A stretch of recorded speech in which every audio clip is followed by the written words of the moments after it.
a 2022 Subaru Outback. I'm going to show you how to pull your cabinet filter and change it. It's going to be located behind your glove box. So we're going to open that up. We're going to disconnect this damper right here by just pulling on it. If you look here, there are glove box stoppers right here on both sides. Stop the glove box from opening all the way.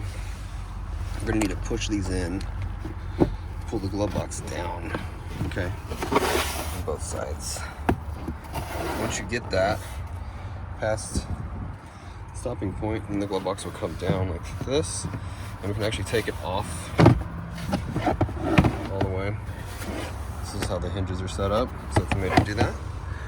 This is the door for the cabin air filter. We're gonna press this, pull towards us, press this, pull towards us.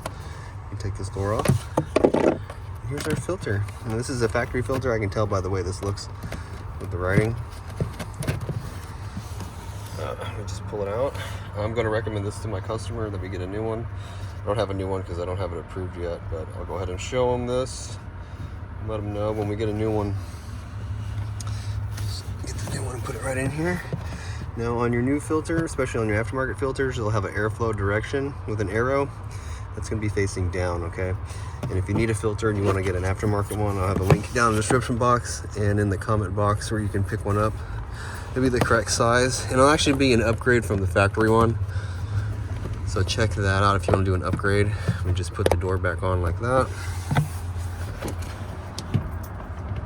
Glove box hinges on there. Just give it a little close. All the way. Gotta make sure it's hinged on here all the way. There we go. And close it. Damper comes back around here. Locked. And you're all done. Well, I hope the video was helpful.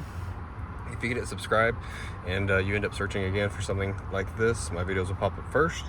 Really appreciate that. If you could hit the thumbs up button or leave me a comment, and I hope to see you again in another Subaru video.